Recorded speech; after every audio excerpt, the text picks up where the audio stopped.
Bonsoir à tous, très heureuse de vous retrouver ce jeudi. Tout de suite, les titres de ce journal. Le village d'Agban célèbre le Fatchoué, la fête de génération au pays Hatchan. La génération Blessoué était à l'honneur. Elle a passé son test de maturité. De la culture dans ce journal, le théâtre est-il tombé dans les oubliettes? S'il a connu ses heures de gloire dans les années 80, il peine aujourd'hui à s'imposer, vous le verrez. Mais d'abord, baisser la mortalité sur les routes en Côte d'Ivoire, c'est l'objectif du gouvernement ivoirien. En 2020, plus de 1500 personnes ont perdu la vie et cette année encore, des centaines sont décédées. Des morts qui auraient pu être évitées si tout le monde respectait le code de la route. C'est ce qu'a défendu hier soir le ministre des Transports auprès des chauffeurs de taxi et de mini-cars, principaux responsables des drames sur nos routes. Salif Yadekwe, Tanguy Kono. Réduire de manière significative les cas d'accidents sur nos routes. Tel est l'objectif que veut atteindre le ministre des Transports Amadou Koné, qui multiplie les initiatives dont la promotion de la nouvelle stratégie du gouvernement en matière de sécurité routière. Face à lui, les conducteurs de taxis et de minicars communément appelés Gbaka. Il les a invités à mettre fin à l'incivisme. On est tous victimes aussi de la route. C'est pour cela que je voudrais profiter de cette réunion que vous avez demandée pour que chacun d'entre nous prenne conscience de ses responsabilités. Nous, le gouvernement et les forces de défense et de sécurité, on a décidé de prendre totalement notre part de responsabilité. Les chauffeurs, bien conscients de leurs responsabilités dans les drames sur nos routes, entendent mettre à profit ces conseils de leur ministre de tutelle. Chalakan qui d'ici, on va saluer tous les chauffeurs sous la route. Déjà, nous, on fait une réunion chaque vendredi. À partir de 14h, on fait une réunion de Poukon, Benyavi, Zo, Abo, Otodo, Anyama. On fait une réunion chaque jour. Le chauffeur n'aura bien garé. Il n'aura garé pour pas client, il n'aura bien garé pour déjà client. Il ne faut pas qu'il n'aura pas parlé avec les clients. Il faut qu'il n'aura pas parlé avec le corabier. Chaque fois qu'on fait une réunion, c'est ce qu'on fait. On va aider monsieur le ministre à faire son bon travail. Les causes des accidents en Côte d'Ivoire sont entre autres l'excès de vitesse, l'imprudence des chauffeurs, les mauvais stationnements, les défaillances mécaniques, la fatigue et la consommation d'alcool ou d'excitants. Quelques 814 personnes ont été tuées sur les routes en 2013. Le pays est passé à 1465 tués en 2019 et 1509 tués en 2020, malgré les restrictions imposées par la Covid-19 au déplacement des populations, soit un accroissement de 79% en 7 ans. Des chiffres alarmants qui appellent à plus de prudence. L'ONAD, à nouveau au cœur d'un litige foncier. L'Office national de l'assainissement et du drainage est accusé par des riverains de Yopougon de vouloir démolir leurs habitations sans préavis ni dédommagement en vue de la construction d'un barrage de rétention d'eau. Une situation inacceptable et inconcevable pour ces particuliers. Ils exigent de l'ONAD un paiement intégral des indemnisations avant toute démolition. Yeli Traoré, Tanguy Kono. L'Office national de drainage, ONAD, a encore maille à partir avec les riverains d'un autre de ses chantiers dans la ville d'Abidjan. Cette fois, ce sont les riverains du canal séparant Yopougon Béago et Azito Ferme qui sont opposés aux travaux du chantier de construction d'un canal avant une indemnisation intégrale. Certains résidents accusent l'Office d'avoir d'ores et déjà démoli leur maison après un préavis de seulement quelques jours. Le 5, ils sont venus marquer les 3 coups là pour dire qu'ils vont venir casser. Donc on dit comme c'est comme ça, on ne sait pas où on va mettre les bagages qu'on a nous laisser d'ici jeudi. Donc jeudi matin, vers 10h, ils sont venus casser le coin là. Le président du collectif des riverains estime pour sa part que son collectif n'est nullement opposé aux travaux, encore moins du déguerpissement, mais il souhaite simplement une indemnisation préalable. Nous disons, nous, population d'Azito Ferme de Béago, que nous ne sommes pas opposés à ces travaux. Parce qu'en fait, ces travaux sécurisent nos différents bâtiments. Mais les moyens d'accompagnement, c'est-à-dire les mesures que l'ONA nous propose ne nous arrangent pas. Tous ces différentes familles, plus de 300 familles qui vont partir dans la rue comme ça, sans dédommagement, sans indemnisation, nous trouvons que c'est vraiment difficile et ce n'est pas possible. La perspective de ce déguerpissement plonge dans le désarroi des familles entières. La maison, c'est tout ce qu'on a. C'est tout ce qui nous permet d'être ici. C'est tout ce qui nous permet de vivre en fait. On vit grâce aux revenus qu'on a de la maison. Et cette maison-là, sachez que c'est comme un héritage qu'on a. C'est tout ce qu'on a de papa, puisque papa n'est plus là. Et on jouit de tous les documents légaux qui nous permettent d'habiter là. Bientôt, c'est la rentrée. Nous mettons les enfants où? Vous avez dédommagé les gens? Nous ne luttons pas contre l'État. Nous avons des bébés, nous avons des enfants. Vous voulez mettre les familles dehors avec les enfants? Non, ça ne les ressemble pas. Dans un courrier en réponse au collectif, l'ONAD explique qu'il n'est pas en mesure de payer l'intégralité des indemnités en une fois. Dans le cadre de la mise en œuvre du processus d'indemnisation, un recensement des personnes affectées a été réalisé suite au marquage et à la délimitation de l'emprise des canaux. Les mises en demeure ont été servies aux personnes recensées par voie d'huissier du 9 septembre 2020 au 16 octobre 2020. Après cette étape, et pour actualiser les coûts des indemnisations de 500 millions de francs CFA, selon l'étude datée de 2015, l'unité de gestion a sollicité la direction de la construction pour réaliser les expertises immobilières à partir de novembre 2020. Cette expertise, actualisée, a abouti à un coût d'indemnisation de 4,5 milliards de francs CFA, dont le rapport définitif est en attente de transmission.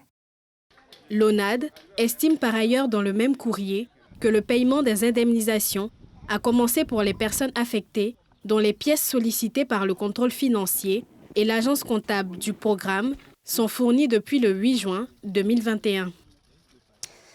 Plusieurs habitants du quartier Moscou à Yopougon ont été interpellés par la gendarmerie nationale. Ils sont accusés d'avoir effectué des branchements électriques anarchiques. Des riverains contestent ces interpellations et dénoncent des conditions de vie précaires dans ce quartier où l'accès à l'eau potable et à l'électricité se fait rare. Jean-Michel Quadio, Chèque Bleu. Yopougon PK17, quartier Moscou. Ce matin, aux alentours de 4 h du matin, les gendarmes et des agents de la CIE ont fait irruption dans plusieurs foyers et ont emporté de force des présumés fraudeurs sur l'électricité à travers des branchements anarchiques. Après ces interpellations, des habitants de ce quartier sont sortis dénoncer cette descente musclée. Ils la qualifient d'atteinte à la vie privée. On n'a pas de courant. À notre grande surprise, aujourd'hui à 4 h du matin, la CIE est venue avec les agents de la gendarmerie pour venir arrêter nos parents, nos frères, en disant que non, on vole le courant. C'est les poteaux, les compteurs que les gens ont payés, ils sont installés loin du quartier. Puisque chez nous, on n'a pas droit. Donc ils ont payé, ils ont fait leur abonnement et ils ont mis dans un autre quartier pour pouvoir tirer, pour venir donner, pour venir alimenter les autres. À 4 h, ils sont rentrés dans les maisons. Ils ont forcé, sans nous présenter des papiers qui prouvent qu'ils ont eu l'autorisation pour rentrer dans les cours, dans les maisons, dans les chambres même, qui n'est pas normal. La CIE vient de faire rien que rien n'aboutit. La fois dernière, nous-mêmes on a coûté, on a vu les poteaux que vous voyez. Aujourd'hui là, moi je suis peut-être à 1 km du poteau que vous nous a montré tout à l'heure. Le poteau là, si moi je prends un compteur, peut-être on peut le compter à 150 000, je fais 150 pour aller payer. Maintenant, le fil que je vais payer du compteur pour envoyer même chez moi à la maison, ça dépasse peut-être 300 000. Donc je vois que ce n'est pas la peine. Donc il fait quoi? D'aller d'un à l'autre, nous partons ça un peu. C'est pourquoi que nous parlons de courant parallèle. La fraude sur l'électricité cause d'énormes pertes à l'État de Côte d'Ivoire, mais aussi met en danger les populations qui habitent ces quartiers alimentés par les branchements anarchiques, où les cas d'incendie et d'électrocution sont récurrents. Le village d'Agban, dans la commune d'Atekoubé, a célébré le Fatchoué, la fête de génération au pays Hatchan. La génération Blessoué était à l'honneur. Elle a passé son test de maturité en présence de leurs aînés, les Tchagba, qui viennent de prendre la main dans la gestion des affaires. Pierre Dipomélin, Mathurin Badé. Dès 6 h du matin, le village Agban a connu ses premières animations. C'est un jour spécial pour la génération Blessoué, qui se prépare à prendre le pouvoir dans 15 ans. Aujourd'hui, elle doit prouver sa maturité à travers le Fatchoué, fête de génération en pays Hatchan. Ici, chez la famille Bogui, on prépare les mets pour les invités. Un membre de la famille est de la génération Blessoué. Il a été désigné guerrier dans sa catégorie. Être guerrier, c'est le représentant de toute une catégorie. C'est un meneur d'hommes, c'est un rassembleur. c'est celui qui oriente ses amis. Lui qui représente le village lors de nos sorties, les différentes sorties vers les autres villages. On rend grâce à Dieu pour cette grande fête. Nos enfants ont atteint la maturité. Ma fille est venue épouser un guerrier et je suis fière. Dans les rues du village, on fait la fête. C'est chaque 15 ans que les catégories sortent. Ça veut dire que nous, dès qu'on finit la fête, on a nos prédécesseurs qui sont derrière nous, qui sont les Nyando, qui vont faire cette fête. Sinon, après nous, c'est les Nyando qui viennent. Parce qu'actuellement, c'est les Tchagba qui sont au pouvoir.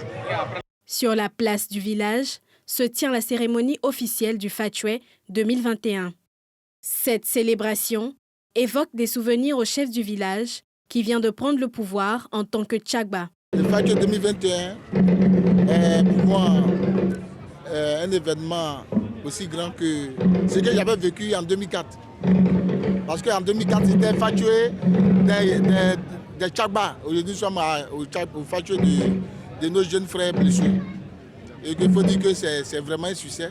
Aujourd'hui, les Tchagba, qui sont nos enfants, ont la gestion du village.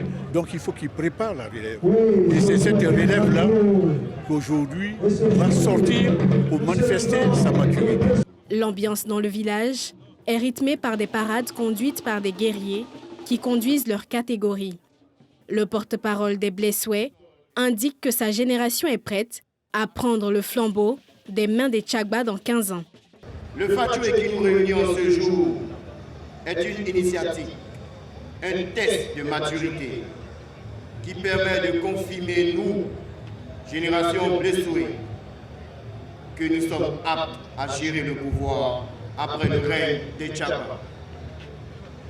Au cours de cette fête, la classe d'âge dirigeante, c'est-à-dire les Tchagba, nous passera le flambeau afin de les succéder dans 15 ans dans les affaires du village. Le porte-parole du village a, au nom de la population, présenté des doléances au chef de l'État.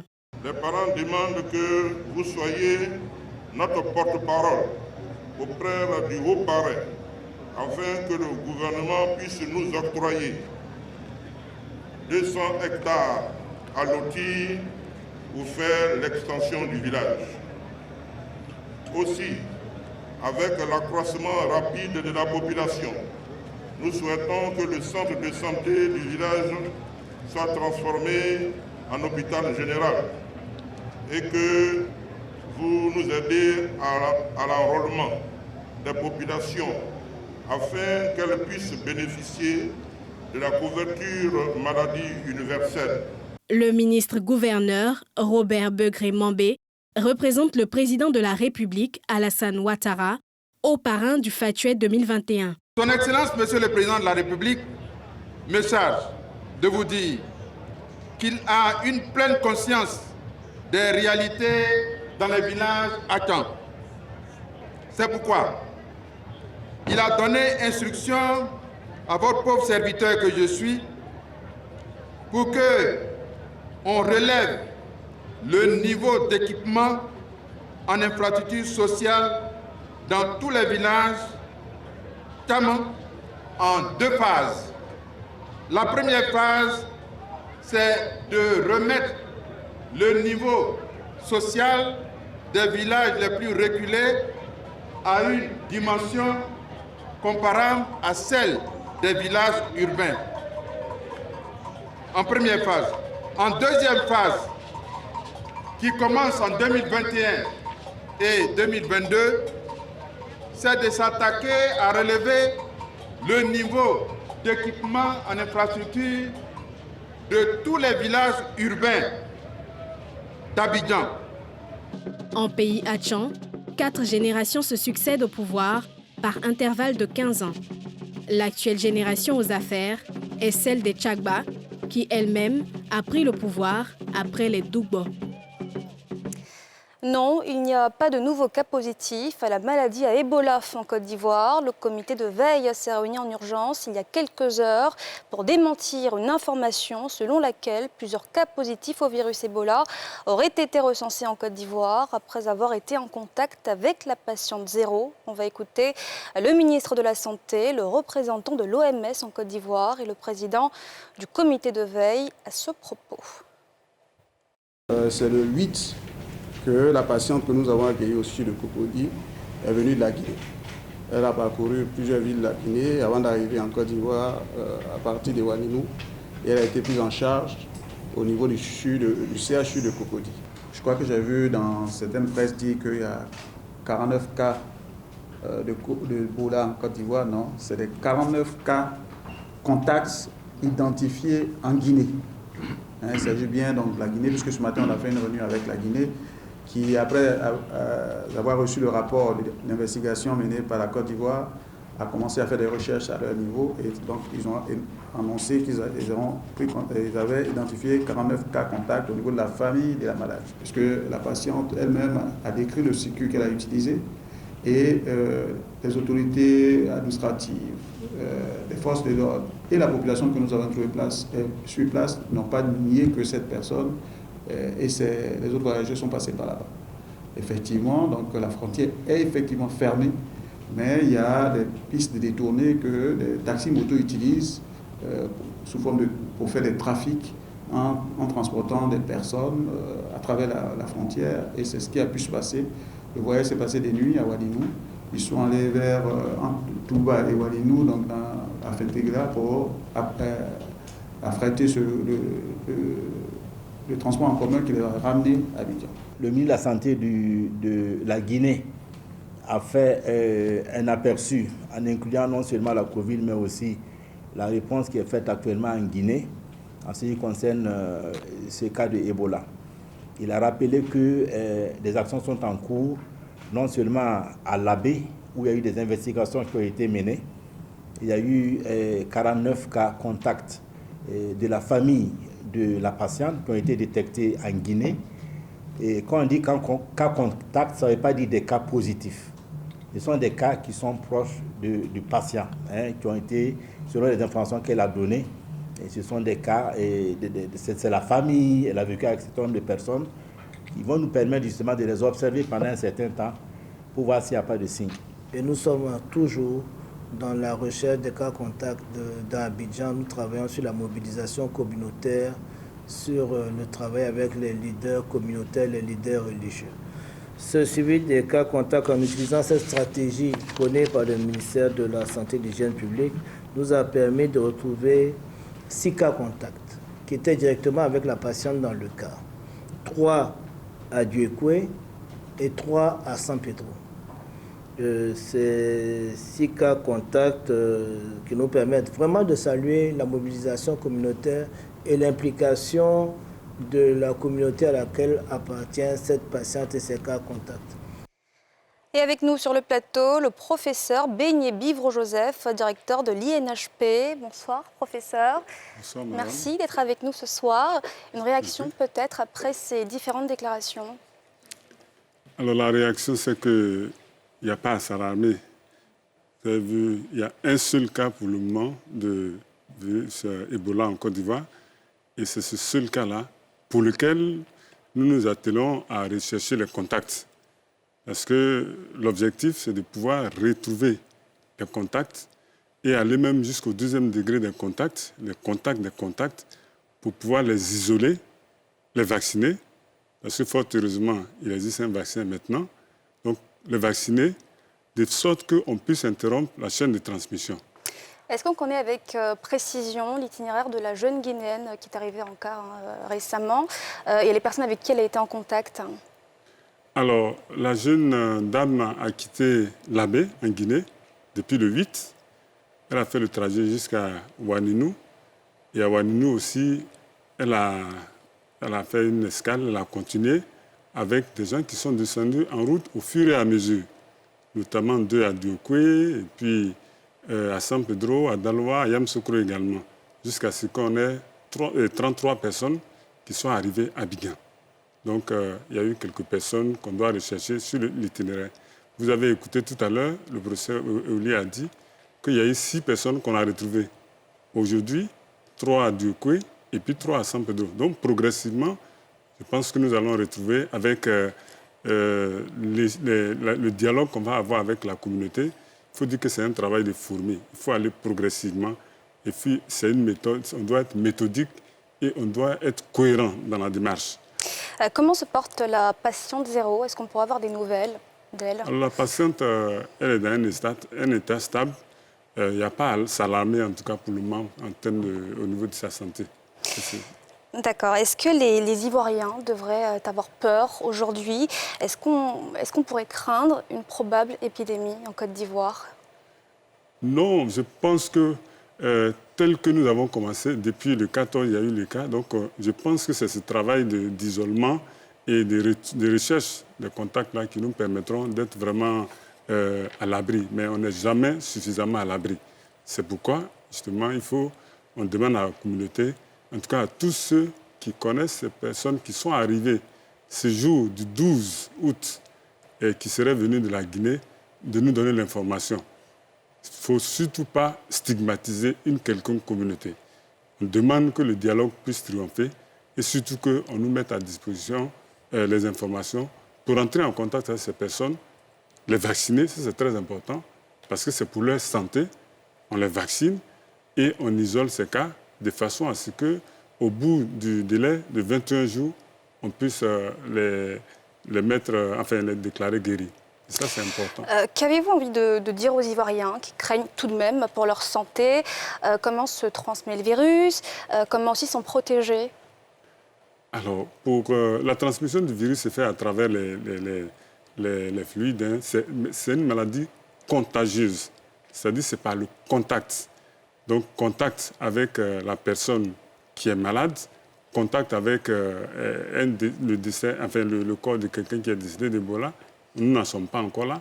Contact avec les fluides, c'est-à-dire tout ce qui est sécrétion, ça peut être la sueur, ça peut être les urines, ça peut être les selles, ça peut être le sperme et autres. Donc, il faut éviter ces contacts-là. Et puis, surtout, il faut être à tout moment, prendre les dispositions d'hygiène, se laver régulièrement les mains pour éviter qu'on soit contaminé.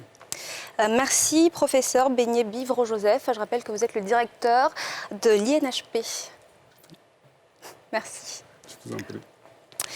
Nous nous intéressons ce soir au théâtre, cet art de la représentation. Est-il en voie de disparition en Côte d'Ivoire? S'il a connu ses heures de gloire dans les années 80, il peine à se faire une place aujourd'hui. Pourquoi et comment redonner vie au théâtre ivoirien? Élément de réponse dans ce reportage de Brice Niawa, Chèque Bleu et Mathurin Badé. Le théâtre, un spectacle et un genre oral, une performance éphémère, la prestation d'un comédien devant des spectateurs qui regardent, un travail corporel, un exercice vocal et gestuel dans un lieu et un décor particulier.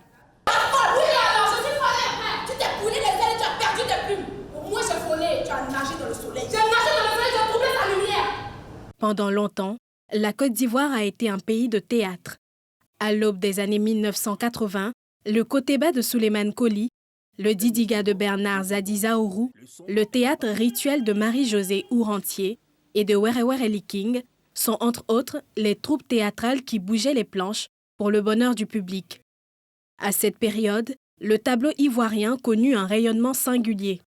Mais cette gloire s'éteindra 2 décennies après. Depuis un bon moment, les différents spectacles que nous voyons, les salles sont malheureusement vides ou à moitié pleines. Et ça, c'est très regrettable. Auparavant, dans les années 80, les gens venaient au théâtre. Mais avec les différentes crises sociopolitiques qu'a connues la Côte d'Ivoire, les salles de spectacle ont été longtemps fermées. Nous avons par exemple l'Institut français qui a été fermé pendant plusieurs années, le centre culturel d'Abobo également. Il y a également à Boaké, avec la crise, le centre culturel Jakaka qui ne fonctionnait plus. Pourtant, c'est un art auquel s'intéressent les plus jeunes. Chaque année, ils sont nombreux à fréquenter l'INSAC, l'Institut national supérieur des arts et de l'action culturelle. Parmi eux, cette jeune fille. Pour elle, la comédie demeure l'essentiel, même si elle n'est pas aussi rentable. Ce n'est pas de l'argent que nous gagnons trimestriellement ou bien chaque fin du mois. Donc ça ne peut pas en tant que tel faire vivre son comédien. C'est pourquoi beaucoup d'entre nous aujourd'hui se penchent vers le concours de la fonction publique. Une réalité qui tord sûrement le cou à cet art dramaturgique et qui lui fait perdre ses lettres de noblesse. Toutefois, le théâtre ivoirien pourra encore renaître de ses cendres. Il suffit d'une volonté plus poussée et des moyens d'accompagnement, selon cet expert de la scène. Si vous voulez, on ne veut que ressusciter le théâtre, il faut d'abord des salles, ensuite il faut réhabiliter le théâtre scolaire. Le théâtre scolaire apprendait beaucoup de choses plus sages aux enfants qu'à faire ce qu'ils font actuellement. Et comme les répétitions ne sont pas en réalité payantes, et que c'est quelqu'un qui ne peut pas faire autre chose pendant qu'il est au théâtre, il faut quelque chose pour faire bouillir sa marmite à la maison. Oui. Donc, vous ne pouvez pas donner moins de 5 000 francs à quelqu'un par jour, à condition que son cachet, quand il va jouer à la fin, couvre un peu tout ce temps qu'il a fait. Et alors que les jeunes gens qui sont là sont très doués. Il y en a qui sont même plus doués que ceux que nous avions dans le passé. Nombre d'entre nous sont très doués. Mais il faut qu'on les organise. Il faut qu'on leur donne la possibilité de s'exprimer. D'après cet autre comédien, les nouvelles sont déjà bonnes pour le monde théâtral et son public. Vous avez vu, Neba est monté sur scène, Térétaba est monté sur scène, et Tikoyi est revenu sur scène avec toutes les sommités. Vous allez voir bientôt le championnat ivoirien de théâtre national qui va avoir lieu. Ça, c'est nous qui chapeautons. Nous allons prendre 10 villes et offrir à chaque ville 10 spectacles. Ça fait un ensemble de 100 spectacles par an. Pour l'écrivain et dramaturge ivoirien Kofi Kanhuilé, ceux qui s'occupent du théâtre en Côte d'Ivoire doivent redoubler d'efforts.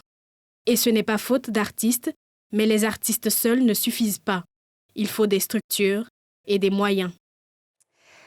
Et c'est la fin de ce journal. Merci d'avoir été avec nous. On se retrouve demain, même heure. Excellente soirée à tous.